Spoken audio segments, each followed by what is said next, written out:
Naruto और Sasuke जन्म से ही एक ही सिक्के के दो पहलू रहे हैं। एक ने हाशिरामा के विल ऑफ फायर को अपनाया तो दूसरे ने मादरा के कर्स ऑफ हेट्रेड को। दोनों इन्हीं आइडियोलॉजीज के जीते जागते ब्रांड एम्बेसडर थे। पर भाई और बहनों, एक चीज जो इन दोनों लॉन्डो को हमेशा जोड़ती आई है वो है टेल्ड बीस्ट। हमने क्लाइमैक्स में भी देखा था कि अगर सास्के टेल्ड बीस्ट चाकरा को अपने सुसनों में यूज करे तो वो कितना खतरनाक बन सकता है। तो क्या हो अगर नारुतो की तरह सास्के भी जिंचुरकी बन जाता। नारुतो का रोना धोना और जिंचुरकी बनने की स्टोरी तो हम सब जानते ही हैं, सबको पता है। पर सवाल ये है सास्के कैसे बना। तो चलो रिवाइंड करते हैं। सीन है 10 अक्टूबर की रात। नारुतो पैदा हो रहा है, हाँ मतलब आधे रास्ते में ही है। हवा में एक अजीब सी डार्क वाइब थी। इसी टेंशन में छोटा इताची बेड की करवटें बदल रहा था और साथ में था उसका छोटा भाई सास्के जो कुछ ज्यादा ही बेचैन था। शायद डायपर चेंज करने का टाइम हो गया था। फुगाको और मिकोतो लेट नाइट शिफ्ट पर थे तो इताची उठकर बरामदे में आकर बैठ गया। उस रात अक्टूबर के हिसाब से हल्की गर्मी थी। आसमान में चांद चमक रहा था और हमारा इताची आराम से तारे गिन रहा था। तभी उसको कुछ अजीब फील हुआ,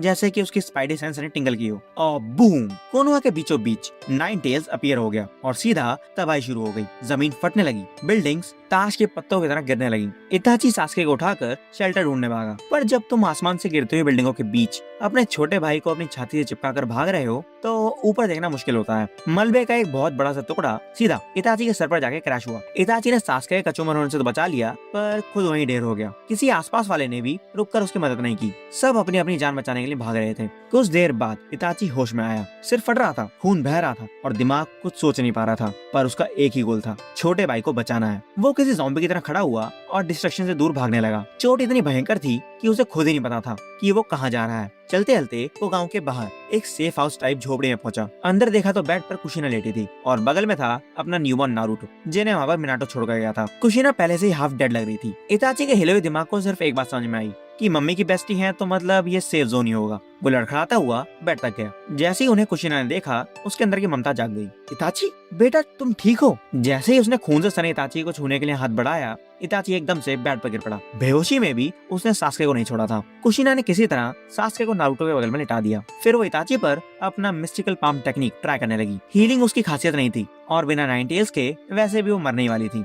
अपना बचा कुचा चाकरा यूज करके वो बेसिकली अपनी मौत को फास्ट फॉरवर्ड कर रही थी। तभी बाहर एक जोरदार धमाका हुआ। एक टेल बीस्ट बॉल आई और झोपड़ी की ऐसी तैसी कर दी। धुआं छटा तो मिनाटो वहाँ था और पीछे पीछे अपना पेट कुरामा लेके आया था। कुशीना ने अपनी आखिरी एनर्जी लगाकर तीनों बच्चों पर खुद को शील्ड बना लिया। मिनाटो उनके और कुरामा के बीच खड़ा था।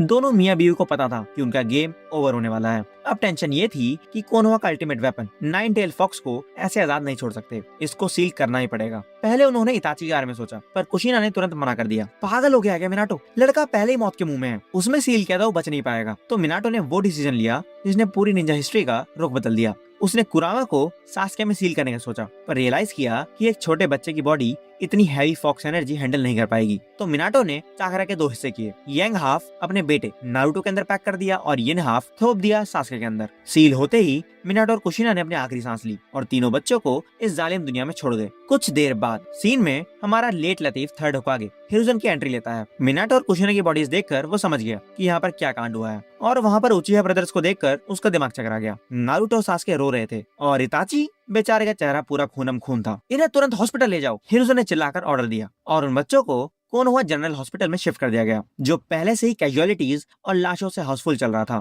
हॉस्पिटल में कैजुअलिटीज का अंबार था, डॉक्टर कम थे और इताची के लिए एक भी अवेलेबल नहीं था। एक मेडिक ने बेसिक फर्स्ट एड देकर उसकी सूजन कंट्रोल में करने की कोशिश की। उसके लिए कोई भी बेड नहीं था। लॉबी के बीचों बीच वो बस बेहोश पड़ा हुआ था, सर पर पट्टी और हाथ में आईवी ड्रिप। हिरुज़न ने फुगाको और मिकोतो को बुलाया और सिचुएशन क्लियर थी। इताची की क्रिटिकल हालत और सास्के का गांव के दो नाइन टेल जिंचुरिकी में से एक बनना। दोनों उचिहा पेरेंट्स तुरंत हॉस्पिटल पहुंचे। इसका प्रॉपर इलाज क्यों नहीं हो रहा? फुगाको का गुस्सा आसमान छू रहा था। स्टाफ की कमी है फुगाको, हिरुज़न ने कामली जवाब दिया। तो क्या इसको मरने के लिए छोड़ दोगे? हम अपना बेस्ट ट्राई कर रहे हैं। हिरुज़न की बातों से फुगाको शांत नहीं हुआ। पहले उन्हें नाइन टेल्स को रोकने से मना किया और फिर उसके बच्चे की ऐसी हालत। बिना वक्त बर्बाद किए फुगाको ने इताची और सास्के को वहाँ से निकाला और सीधा उचिहा कंपाउंड ले गया जहाँ उनके अपने डॉक्टर्स थे। ये एक लाइफ सेविंग डिसीजन था। अगर फुगाको थोड़ा सा भी डिले करता तो दिमाग की सूजन इताची की जान ले लेती। उचिहा डॉक्टर्स को तुरंत उसके दिमाग की सर्जरी करनी पड़ी। उसके स्कल का एक हिस्सा हटाना पड़ा ताकि दिमाग को जगह मिल सके। उस रात मिकोतो ने इतनी दुआएं मांगी जितनी शायद पूरी जिंदगी में न मांगी हो।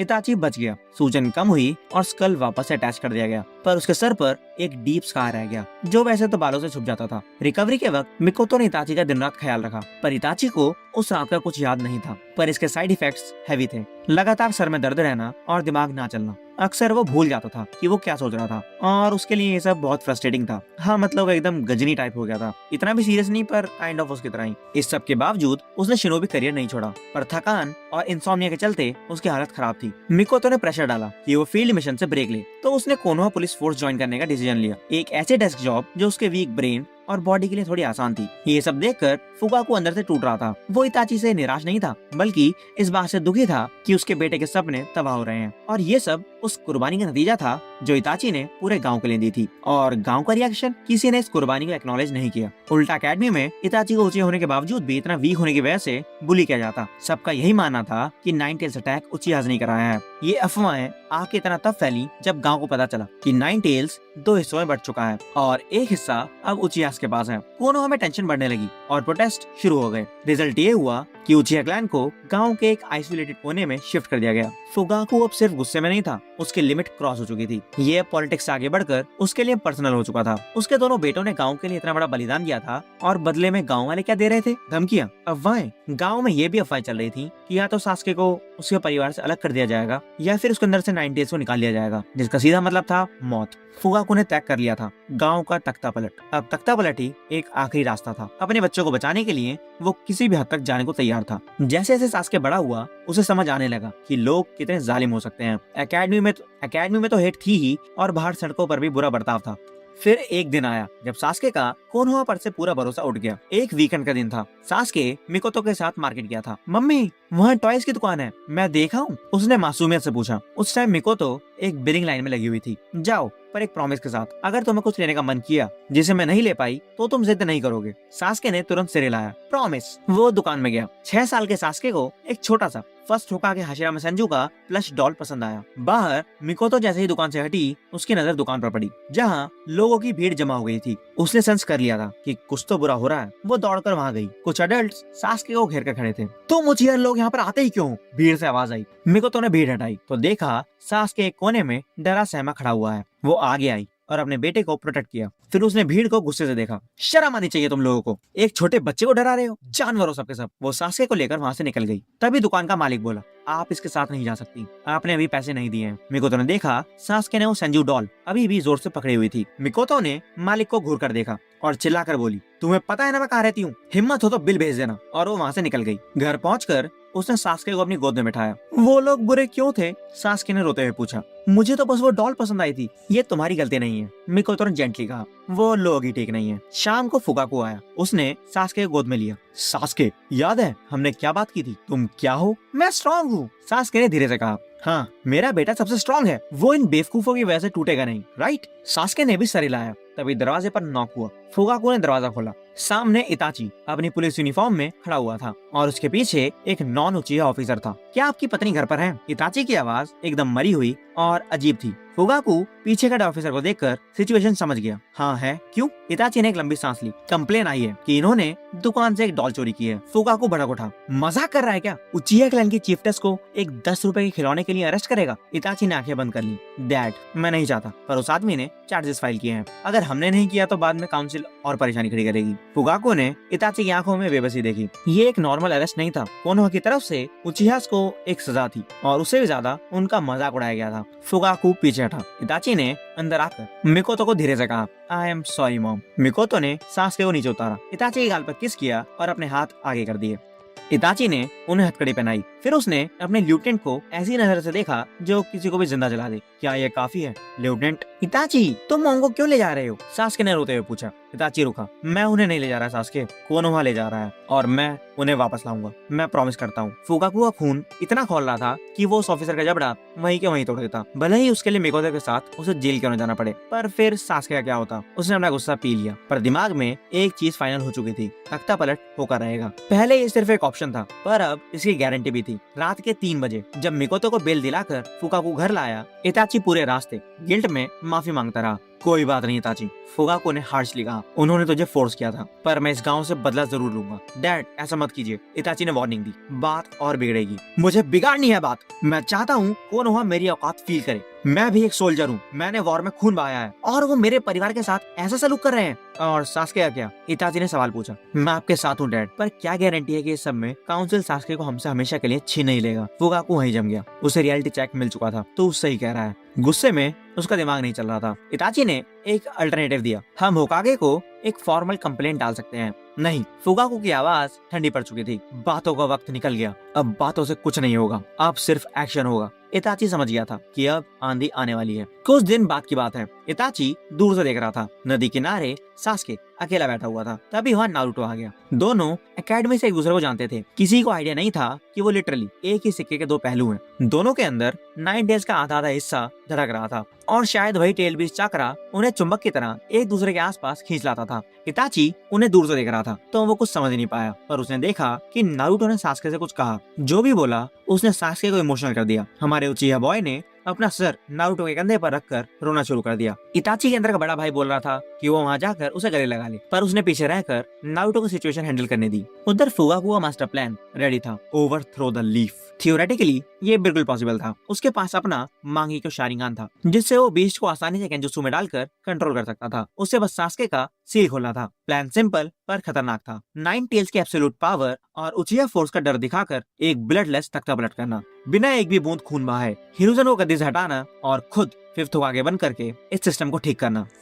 पर प्लान सुन करके मिकोतो का दिल घबरा रहा था। अगर मेरे बेटे को कुछ हो गया तो? कुछ नहीं होगा उसे, फुगाको ने अश्योरेंस दी। हम फॉक्स को उसकी बॉडी से पूरी तरह वापस से नहीं निकाल रहे, बस उसकी पावर का डिस्प्ले करके काउंसिल को रियलिटी दिखानी है। काम होते ही मैं वापस 90 को सास्के में सील कर दूंगा। और आखिरकार वो रात आई जिसने निंजा हिस्ट्री लिख दी। फुगाको ने सोते हुए सास्के को उठाया। हम कहाँ जा रहे हैं पापा? बच्चे ने आंखें मलते हुए पूछा। हम थर्ड होकागे की थोड़ी सी मदद करने जा रहे हैं बेटा। कैसी मदद? कोनोहा को ठीक से चलाने में। पर कैसे? तेरी पावर से सास्के, तू बहुत स्पेशल और स्ट्रॉन्ग है ना। फुगाको उसको उस लोकेशन पर ले गया जहाँ से उन्हें ऑपरेशन लॉन्च करना था। बेटा, तेरे अंदर एक ऐसी ताकत है जिससे पूरा गांव डरता है, इसीलिए वो तुमसे ऐसे जलते हैं। पर अब मुझे तेरी उस ताकत की जरूरत है। तो मुझे क्या करना होगा? कुछ नहीं, फुगाको मुस्कुराया। बस यहाँ खड़ा रहे, बाकी सब मैं हैंडल कर लूंगा। सास्के ने भी सर हिलाया। फुगाको की आंखें लाल हो गईं, 3 टोमोए घूमे और सीधा मांगे के शारिंगान में ट्रांसफॉर्म हो गए। ये कितनी सुंदर है, सास्के ने पहली बार उन्हें देखते हुए कहा। पर इससे पहले कि वो कुछ और बोल पाता,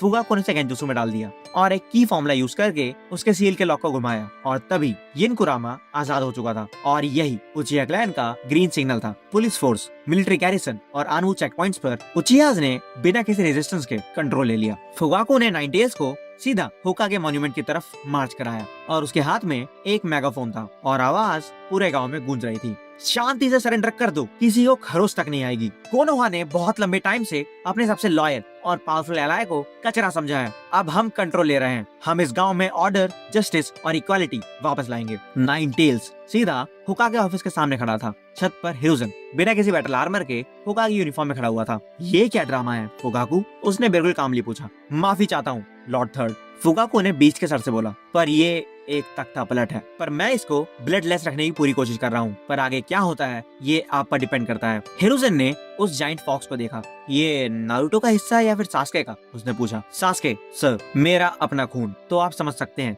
कि मैं इसको लेके कितना सीरियस हूँ। हिरुzen ने रियलिटी एक्सेप्ट कर ली। सारी यूनिट्स स्टैंड डाउन, लड़ाई रोक दो। उसने अपने अनबू गार्ड्स को ऑर्डर दिया। फुगाको अंदर आओ, तुमसे बात करनी है। फुगाको ने 9 टेल्स को होल्ड पर रखा और विंडो से अंदर कूदा। हिरुzen अपनी डेस्क के पीछे बैठा था। मैं एक्सपेक्ट कर रहा था कि ऐसी नौबत आने से पहले तुम मुझसे बात करने आओगे, हिरुzen ने कहा। आया था मैं, पर आपके एडमिनिस्ट्रेशन में ऐसे लोग हैं जिन्हें लगता है कि पावर उनके हाथ में है। फुगाको का क्लियर इशारा डांजो की तरफ था। तो तुम्हारी शर्तें क्या हैं? कंप्लीट ट्रांसफर ऑफ पावर मेरे हाथ में। मैं 5th होकागे बनूंगा। मैं आपको अपने काउंसिल में एक सीट दूंगा, डांजो शिमुरा को हटाकर, और उसका रूट फाउंडेशन आज ही परमानेंटली डिसबैंड होगा। और आप अभी इसी वक्त 4th होकागे की मौत और 9 टेल्स अटैक की सारी क्लासिफाइड फाइल्स रिलीज करेंगे, जिसमें क्लियरली लिखा होगा कि उचिहा क्लैन निर्दोष था। हिरुzen ने बिना हेजिटेट किए हामी भर दी। उसने अपने असिस्टेंट को बुलाया। जो भी डिमांड्स इन्होंने रखी हैं, उन्हें तुरंत पूरी करो। फिर उसने फुगाको की तरफ देखा। मैं वाकई एक वीक होकागे साबित हुआ। मेरी नाकाबिलियत ने ही तुम्हें ऐसा एक्सट्रीम स्टेप लेने पर मजबूर किया। आज रात की सारी रिस्पॉन्सिबिलिटीज मेरी हैं। फुकाकू ने भी रिस्पेक्ट से सर झुका लिया। आप फिजिकली या पॉलिटिकली कमजोर हो सकते हैं लॉर्ड थर्ड, पर ये कभी मत सोचिएगा कि आपने गांव से प्यार नहीं किया। और एंड में वही एक असली होकागे की सच्ची पहचान होती है। पावर ट्रांसफर की प्रोसेस पेपर से शुरू हुई और इस गुड फेथ के जवाब में फुकाकू ने तुरंत कुरामा को वापस सास्के में सील कर दिया। अगली सुबह कोनोहा के प्रेस स्क्वायर में हिरुzen ने पब्लिक को सब एक्सप्लेन किया और ऑफिशियली अनाउंस कर दिया कि फुकाकू उचिहा अब से इस गांव के 5th होकागे हैं। फुकाकू ने आगे आकर पब्लिक को एड्रेस किया। कुछ भी नहीं बदलेगा। उसने कहा, आपकी लाइफ नॉर्मली चलती रहेगी, किसी भी क्लैन के साथ भेदभाव नहीं होगा। जो ट्रस्ट आपका हिरुzen पर था वही ट्रस्ट मुझे आपसे चाहिए। फिर उसने छोटे सास्के को आगे किया और ये मेरा बेटा है 9 टेल्स का हाफ जिंचुरी की। जिस दिन फॉक्स अटैक हुआ इस बच्चे ने अपना शरीर सौंप दिया ताकि आप सब सेव रह सकें। नारुतो उज़ुमाकी के साथ जो लेट 4th होकागे मिनाटो नामिकाजे का बेटा है। भीड़ में सन्नाटा छा गया। नारुतो 4th होकागे का बेटा है? मेरे बेस्ट फ्रेंड मिनाटो नामिकाजे ने बीच को 2 हिस्सों में बांटकर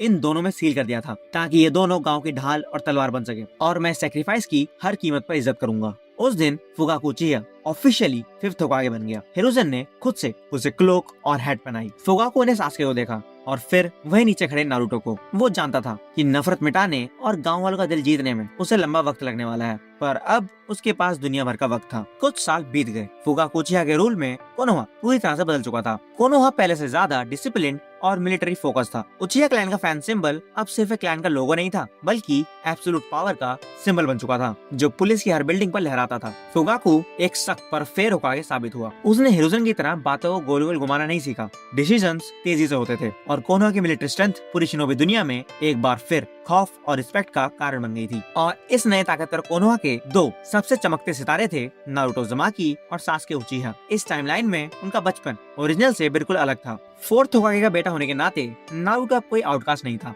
लोग उसे नफरत से नहीं गर्व से देखते थे। वो मिनाटो की आखिरी निशानी था। हाँ, उसके जिंचुरी की स्टेटस से थोड़ा डर जरूर था पर वो अकेला नहीं था। वहीं सास्के 5th होकागे का बेटा लिटरली गांव का प्रिंस था। बेस्ट ट्रेनिंग, बेस्ट रिसोर्सेज और उचिहा होने का प्राइड उसके हर कदम में झलकता था। दोनों लड़कों को बचपन से ही एक साथ ट्रेन किया गया। उन्हें कोनोहा की स्वॉर्ड एंड शील्ड बनाया गया और उनका सेंसे काकाशी हटा के फुकाकू ने खुद उसे चुना क्योंकि एक शारिंगान यूजर और मिनाटो का स्टूडेंट होने के नाते काकाशी से बेहतर इन दोनों को कोई नहीं समझ सकता था। और पुश करो नारुतो ट्रेनिंग ग्राउंड में काकाशी उसे मोटिवेट करता। 12 साल के नारुतो ने एक मैसिव रासेंगान बनाया जिसके चारों तरफ लाल चाकरा उबल रहा था। ये यांग कुरामा का चाकरा था, एक्सप्लोसिव और कम्प्लीटली अनप्रिडिक्टेबल। उसने रासेंगान को एक बड़े से पत्थर पर दे मारा और पत्थर धूल बन गया। सिर्फ ब्रूट फोर्स। सास्के ने पास से टॉन्ट मारा। उसके हाथ में चिडोरी चमक रही थी पर इस बार बिजली का रंग काला था। ये यिन कुरामा का चाकरा था, फोकस्ड और डेडली। नारुतो ने जिस पत्थर को धूल बनाया था सास्के ने अपनी चिडोरी से उसी उड़ती हुई धूल को पलक झपकते ही वेपराइज कर दिया। शट अप सास्के, मेरा स्टाइल ज्यादा कूल है, नारुतो चिल्लाया। कूल नहीं, क्लमजी है, सास्के ने जवाब दिया। उनकी राइवल नोकझोंक रोज की थी पर इसमें नफरत नहीं, एक जेन्युइन ब्रदरहुड था। वो एक दूसरे को पुश करते थे क्योंकि रात के अंधेरे में दोनों अपने अंदर की आवाज से अकेले में बात करते थे। नारुतो के अंदर बैठा यांग कुरामा किसी खूबसूरत बुड्ढे ऐसा था। मेरा और कितना चक्रा वेस्ट करेगा लड़के, ये पावर कोई खिलौना नहीं है, वो दहाड़ता। पर नारुतो जब भी लो फील करता वही फॉक्स धीरे से बोलता, उठ जा बेवकूफ, मिनाटो का बेटा ऐसे हार नहीं मानता। दूसरी तरफ सास्के के अंदर बैठा यिन कुरामा शांत, कैलकुलेटिंग और बेहद ही इविल था। इंसानों पर कभी ट्रस्ट मत करना सास्के, पावर ही एब्सोल्यूट है और कमजोरी का सिर्फ एक ही अंजाम है, मौत। वो सास्के को कॉशियस और रूथलेस बनने के लिए ट्रेन कर रहा था पर मजे की बात ये थी कि दोनों हाफ्स अपने होस्ट के जरिए एक दूसरे के प्रेजेंस महसूस कर सकते थे, एक साइलेंट लिंक के जरिए। होकागे ऑफिस में फुकाकू इंटर रिपोर्ट्स पढ़ रहा था। दरवाजा खुला और 20 साल के इताची एंटर हुआ। कोनोहा पुलिस फोर्स का चीफ, पर उसकी आंखों में एक डीप थकान हमेशा रहती थी। रिपोर्ट दो चीफ इताची, फुकाकू ने बिना देखे कहा। इताची ने फाइल आगे बढ़ाई। बॉर्डर पर सस्पिशियस मूवमेंट ट्रैक हुई है सर। ऐसा लगता है कि अचानक इताची का दिमाग ब्लैंक हो गया। उसने दर्द से अपना सर पकड़ लिया। मैं क्या बोल रहा था? फुकाकू का चेहरा चिंता से भर गया। इताची, सॉरी लॉर्ड होकागे। इताची ने खुद को फोर्स करके फोकस किया। वही ब्रेन फॉग सब रिपोर्ट्स में है। कुछ मिसिंग निंजास अकात्सु नाम के ग्रुप के लिए ऑपरेट कर रहे हैं। उनका टारगेट टेल बीस्ट है। फुकाकू की आंखें नैरो हो गईं। अकात्सु की? फिर उसने इताची को देखा। तुम ठीक तो हो ना इताची? ठीक हूँ, इताची ने अपने आप से झूठ बोला। बस नींद पूरी नहीं हुई। फुकाकू अपनी कुर्सी से उठा और इताची के कंधे पर हाथ रखा। तुमने इस गांव के लिए लिमिट से ज्यादा कुर्बानी दी है बेटा, जाकर आराम करो, ये केस मैं हैंडल कर लूंगा। इताची के बाहर जाते ही फुगाकू की आंखों में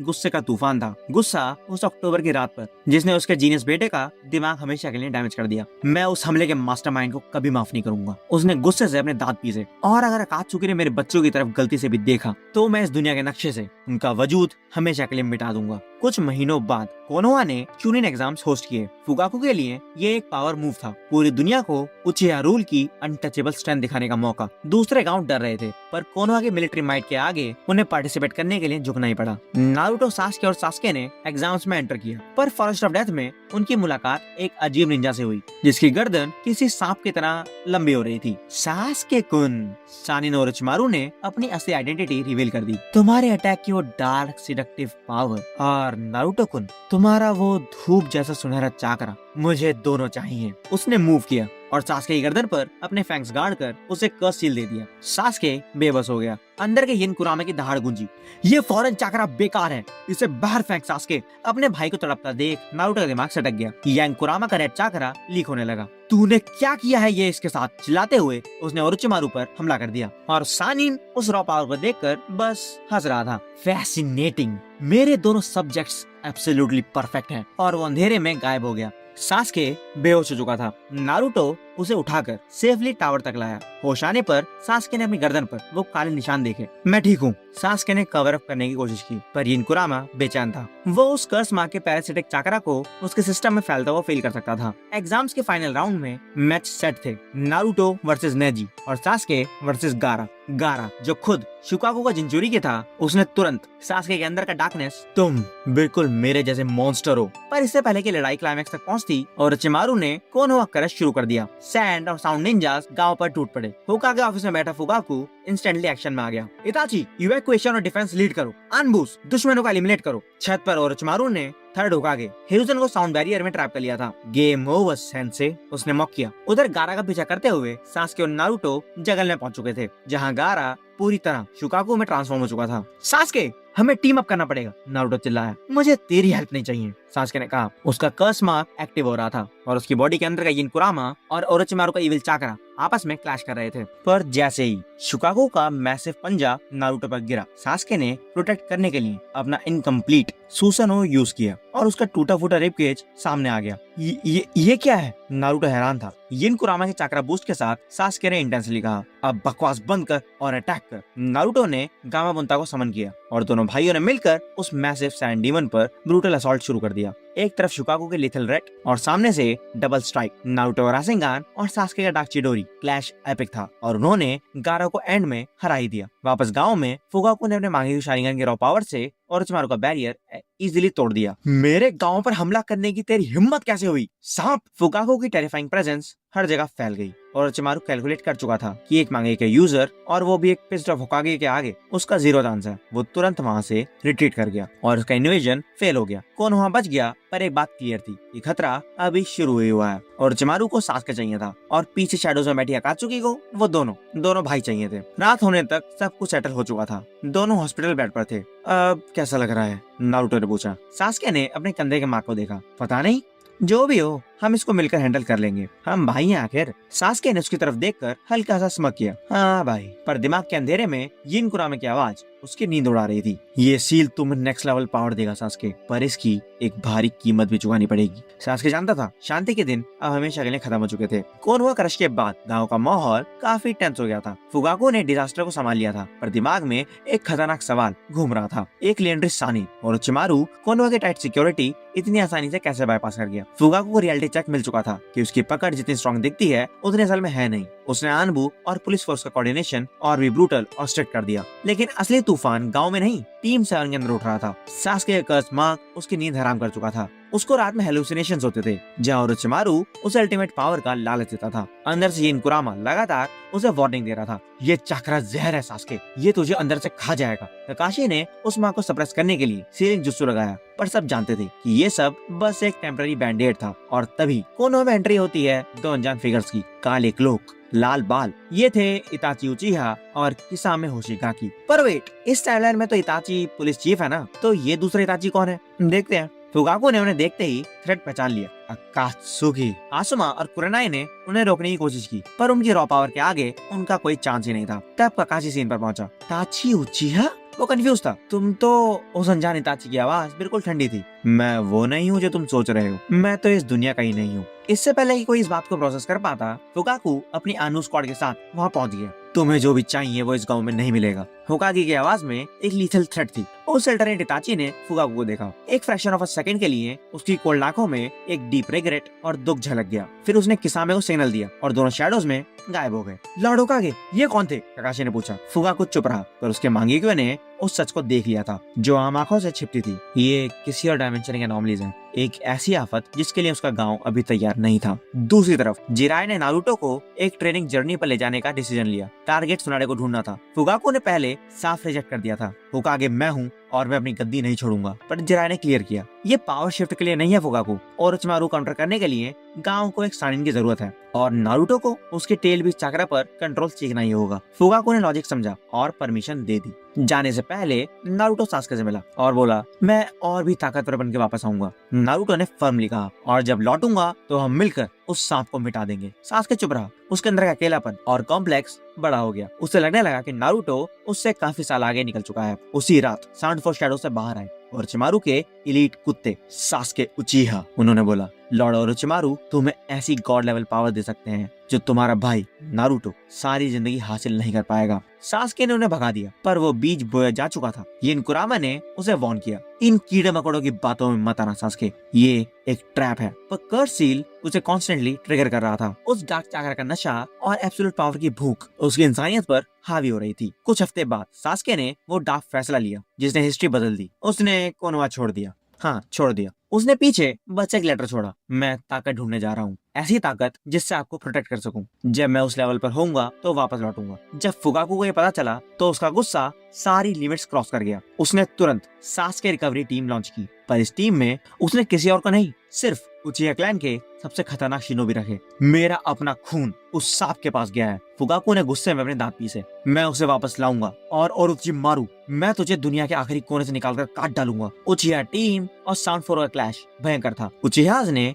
जीत हासिल कर ली, पर कैजुअलिटीज हैवी थी। इस ब्लड बाथ के बाद सिर्फ एक उचिहा आगे बढ़ पाया जो सास्के तक पहुंचा, चीफ इताची उचिहा। उसने अपने छोटे भाई को वैली ऑफ द एंड पर इंटरसेप्ट कर लिया। घर चल सास्के, इताची ने अथॉरिटी से कहा। मैं नहीं आ सकता। सास्के पीछे मुड़ा। उसका कर्स सील स्टेज 2 लेवल पर एक्टिवेट हो चुका था। जब तक कि मैं उसके लेवल पर न पहुंच जाऊं। किसके लेवल पर? नारुतो। इताची सब कुछ समझ गया। ये इंफीरियोरिटी कॉम्प्लेक्स है सास्के, ये जेलसी तुझे जलाकर राख कर देगी। नहीं, सास्के की आंखें पिच ब्लैक थी। ये मुझे अनकंफर्टेबल बनाएगी। दोनों भाइयों के बीच ब्रूटल क्लैश हुआ। एक तरफ इताची का टैक्टिकल माइंड और एक्सपीरियंस और दूसरी तरफ था सास्के का कर्स मार्क और यिन कुरामा का बजक चाकरा। आखिर में इताची ने सास्के को ओवरपावर कर लिया, लेकिन उसने कोई डेडली ब्लो नहीं दिया। मैं तुझे जंजीरों में बांधकर वापस नहीं ले जाऊंगा। इताची ने जमीन पर गिरे सास्के को कहा, पर एक बात याद रखना, अंधेरे का रास्ता सिर्फ एब्सोल्यूट मौत पर खत्म होता है। तू जब चाहे घर लौट सकता है। ये कहकर इताची वापस मुड़ गया और सास्के आगे ओरोचिमारू लेगेसी की तरफ निकल गया। जब नारुतो वापस आया और उसे रियलिटी पता चली तो वो अंदर से टूट गया। उसने जिराय के आगे अपने आंसू रोके। मैंने उसे प्रॉमिस किया था कि हम मिलकर उसे रोकेंगे और तू अपना प्रॉमिस पूरा करेगा। जिराय ने स्लोली कहा, पर पहले तुझे इतना स्ट्रॉन्ग बनना होगा कि तू उसे उस अंधेरे से फिजिकली घसीट कर बाहर ला सके। नारुतो ने अपनी मुट्ठी भींच ली। मैं सास्के को वापस लाऊंगा, चाहे जो भी कीमत हो। दो भाई अब दो टोटली अपोजिट रास्तों पर निकल चुके थे, एक धूप में, दूसरा परछाई में, पर उनके बीच का टेल बीच का बॉन्ड अब भी उन्हें जोड़कर रख रहा था। उनकी किस्मत आपस में लॉक हो चुकी थी। होकागे ऑफिस के अंधेरे में फुकाकू ने ये सब देखा। एक बेटा दूर जा चुका था, दूसरा बेटा उसे वापस लाने की कसम खा रहा था और बॉर्डर के पास अकात्सुकी नाम की एक अननोन फोर्स शैडो से टेल बीच को हंट करना शुरू कर चुकी थी। ये जंग अभी बस शुरू ही हुई थी। फुकाकू की आंखों में मांगी शारिंगान स्पिन हुई और मैं ये जंग जीतूंगा, अपने क्लैन के लिए, अपने गांव के लिए, अपने खून के लिए। फिर टाइम स्किप हुआ। 3 साल निकल गए। कोनोहा के लिए ये 3 साल गोल्डन पीरियड थे। फुकाकू की लीडरशिप में गांव एक मिलिट्री सुपर पावर बन चुका था। ऐसी टाइट ट्रीटी साइन हुई कि किसी भी देश की हिम्मत नहीं थी कोनोहा की तरफ आग उठाने की। पर इस सन्नाटे के पीछे एक तूफान बन रहा था। नारुतो ये 3 साल जिराय के साथ ग्राइंड कर रहा था। उसने रासेंगान मास्टर कर लिया था और उसमें यांग कुरामा का एक्सप्लोसिव चक्रा मिक्स करके वर्मिलियन नासिंगान बना लिया था। साथ ही उसकी सेज मोड की ट्रेनिंग चल रही थी। यांग कुरामा अभी भी किसी खूसर बुड्ढे जैसा था, पर दोनों में एक अनस्पोकन अंडरस्टैंडिंग आ गई थी। फॉक्स जानता था कि इस लड़के की जिद ही इसका सबसे बड़ा वेपन है। वो कहीं कहीं पूछता, तो उस सास्के के पीछे इतना पागल क्यों है? क्योंकि वो मेरा भाई है। नारुतो का जवाब सिंपल था, मैं उसे अकेले अंधेरे में सड़ने नहीं दूंगा। उधर सास्के का ट्रेनिंग आर्क ओरोचिमारू के साथ चल रहा था। स्किल्स गॉड लेवल पर पहुंच चुकी थी। चिडोरी की कई वेरिएशंस, कर्स मार्क पर एब्सोल्यूट कंट्रोल और यिन कुरामा के डार्क चाकरा ने उसे एक वॉकिंग न्यूक्लियर वेपन बना दिया था। यिन कुरामा उसे कॉन्स्टेंटली मैनिपुलेट कर रहा था। ओरोचिमारू पर ट्रस्ट मत कर सास्के, वो तुझे सिर्फ एक वेसल समझता है। पावर जमा कर और टाइम आते ही उस सांप को कुचल दे। सास्के क्लियर था, वो जानता था कि उस सानिन का एंड गेम क्या है। जैसे ओरोचिमारू वीक हुआ, सास्के ने गेम फ्लिप कर दिया और उसकी आत्मा को अपने अंदर अब्सॉर्ब कर लिया। अब वो आजाद था। उसने अपनी एक एलीट स्ट्राइक टीम हेवी बनाई। हमारा टारगेट क्या है सास्के? कारी ने पूछा। मेरा एक भाई है। सास्के की आवाज एकदम कोल्ड थी। इताची उचिहा, पर इस टाइमलाइन का नहीं, मुझे उससे मिलना है। यिन कुरामा शॉक में था। रिवेंज या वर्ल्ड डोमिनेशन की जगह ये लड़का एक अल्टरनेट रियलिटी के इताची को हंट कर रहा था और कोनोहा में नारुतो वापस आ चुका था, 16 साल का एलीट शिनोबी। और उसके लौटते ही अकात्सुकी ने अपने मूव्स शुरू कर दिए। उन्होंने काज़ेकागे गारा को उठाया और शुका को निकाल लिया। गारा मारा गया। नारुतो टीम काकाशी के साथ रेस्क्यू पर निकला। सासोरी और देदारा को न्यूट्रलाइज किया और चियो के सैक्रिफाइस से गारा वापस से जिंदा हो गया। इस इंसिडेंट ने नारुतो को अकात्सुकी के स्केल ऑफ थ्रेट का आइडिया दिला दिया। उनका अगला टारगेट क्लियरली वो या फिर सास्के थे। टीम हेवी इताची को ढूंढ रही थी जब उनका एनकाउंटर देदारा और तोबी से हुआ। सास्के ने देदारा को फोर्स करके सुसाइड बॉम्ब बनने पर मजबूर कर दिया। ये इंटेल कोनोहा पहुंची। फुगाको ने तुरंत स्क्वाड भेजी जिसमें नारुतो भी था। आखिर एक टूटे हुए उचिहा हाइडआउट में ओरिजिनल टीम 7 का रियूनियन हुआ। सास्के ने कैजुअली टर्न किया। उसके आंखों में बचपन वाली वार्मथ अब जा चुकी थी और अब वहाँ सिर्फ खोखलापन और अंधेरा था। नारुतो, घर चल सास्के, अंकल फुगाकू और सबके सब तेरा इंतजार कर रहे हैं। अब मेरा कोई घर नहीं है। सास्के ने साफ साफ रिप्लाई दिया और अंदर दोनों फॉक्स हाफ्स की कन्वर्सेशन अलग ही लेवल पर चल रही थी। यांग कुरामा ने बोला, ये लौंडा पूरी तरह खत्म हो चुका है। नहीं, अभी पिक्चर बाकी है, यिन फॉक्स ने कहा। तभी एक एक्सप्लोसिव क्लैश, उनकी भिड़ंत हुई। दोनों बराबर थे। आखिर में सास्के स्मोक में गायब हो गया। नारुतो फ्रस्ट्रेट था क्योंकि वो सास्के को वापस नहीं ले आ पाया, पर काकाशी ने सपोर्ट किया। हाँ, कम से कम कोशिश काफी थी। आखिरकार सास्के का आमना सामना उस अल्टरनेट इताची से हुआ। सब कुछ वैसे ही हुआ जैसे ओरिजिनल टाइमलाइन में हुआ था, पर मौत के टाइम इताची ने असली ट्रूथ बॉम्ब ड्रॉप किया। इताची खून खांसते हुए बोला, मेरे पिता फुगाकू ने तख्ता पलट नहीं किया था और डांजो ने क्लैन को खत्म करने का ऑर्डर दिया था और अपने भाई यानी तुम्हें बचाने के लिए मैंने अपना क्लैन खुद ही काट डाला था। सास्के वहीं जम गया। तभी तो भी आ गया। तुम्हारे भाई का सैक्रिफाइस वेस्ट मत होने दो, अकात्सुकी ज्वाइन करो और सिस्टम बदल दो। शॉक्ड और ब्रेन वॉश सास्के ने डील एक्सेप्ट कर ली। टीम हेबी अब टीम टाका बन गई थी और उनका टारगेट था कोनोहा को ग्राउंड जीरो बनाना। जब ये रिपोर्ट फुगाकू के डेस्क पर आई, होकागे के हाथ काम गए। उनका अपना बेटा कोनोहा को जलाना चाहता था। यिन कुरामा ने इंटरवीन किया। तू पागल हो गया क्या सास्के? फुगाकू तेरा बाप है। नहीं। सास्के अब कम्प्लीटली डिटैच हो चुका था। सास्के की अब किसी से कोई पर्सनल दुश्मनी तो नहीं थी क्योंकि ये सब दूसरी टाइमलाइन में हुआ था, पर वो अब बदल चुका था। वो पूरे सिस्टम को बदलना चाहता था। वो उस सिस्टम के होकागे हैं जिसने इताची को बलि चढ़ाया। मैं ये सिस्टम और गांव दोनों क्रश कर दूंगा। स्टेज रेडी था। एक भाई कोनोहा का प्रोटेक्टर और दूसरा उसका डिस्ट्रॉयर, और दोनों के अंदर ही टेल्ड बीस्ट के दो हिस्से आपस में फेटल क्लैश के लिए तैयार थे। तभी आसमान से लिटरल गॉड ऑफ पेन गांव पर उतरा। पेन ने कोनोहा को साफ कर दिया। फुगाकू ने फ्रंट लाइन डिफेंड की, पर 6 पास ऑफ पेन के मैसेजुसु के सामने मांगे के यूजर भी गिर चुका था। जब धूल छटी तो गांव कचरा बन चुका था और उस मलबे के बीच सेज मोड में नारुतो एंटर हुआ। मेरे गांव को तूने छुआ कैसे? नारुतो का गुस्सा पीक पर था। यांग कुरामा अंदर से दहाड़े मार रहा था। इसे खत्म कर दे नारुतो। नारुतो वर्सेस पेन की फाइट एपिक थी। नारुतो ने नागाटो को टोकनो जुत्सु से कन्विंस कर लिया।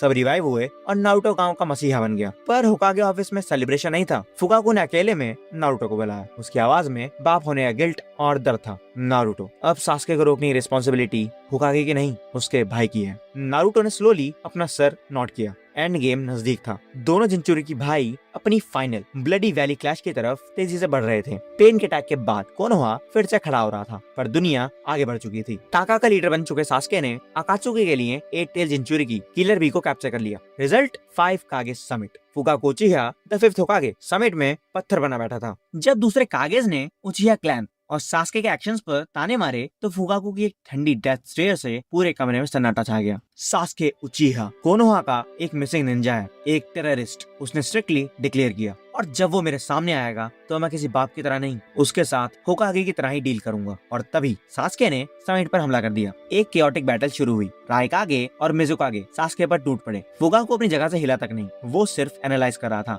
कि उसका बेटा अंधेरे में किस हद तक डूब चुका है। जब बात हाथ से निकल गई तो फुगाको ने अपना मूव चला। तभी एक धीमी आवाज आई, अमितरासु, और काली आग ने सास्के और उसके बीच दीवार खड़ी कर दी। सास्के ने अपने बाप को नफरत भरी आंखों से देखा। आप हमेशा इस गांव के कुत्ते बनकर रहेंगे, सास्के ने गुस्से से कहा। मैं कोनोहा के साथ हूँ, फुगाको ने ब्लंटली रिप्लाई दिया। तुमने गलत रास्ता चुना है सास्के। बाप बेटे क्लैश होने ही वाला था कि सेज मोड में नारुतो वहाँ पर लैंड हो गया। अंकल रुके, ये मेरी लड़ाई है। दोनों भाई एक बार फिर आमने सामने थे, पर इससे पहले ही कुछ होता तो भी वहाँ पियर हुआ। उसने जैसे तैसे सास्के को एक्सट्रैक्ट किया और फोर्थ ग्रेट निंजा वॉर का ऐलान कर दिया। Fourth great ninja war. Fugaku Uchiha को एलाइड शिनोबी फोर्सेस का सुप्रीम कमांडर बनाया गया। एक उचिहा पूरी दुनिया को लीड कर रहा था, एक ऐसी रियलिटी जो पहले किसी ने सपने में भी नहीं सोची होगी। जंग शुरू हुई। एक तरफ काबुटो की रिएनिमेटेड आर्मी और लाखों वाइट ज़ेत्सु, और दूसरी तरफ 5 शिनोबी नेशंस। नारुतो और यांग कुरामा की फ्रीक्वेंसी आखिर मैच हो गई। उनकी परफेक्ट पार्टनरशिप ने बैटलफील्ड पर एक तूफान ला दिया। और उधर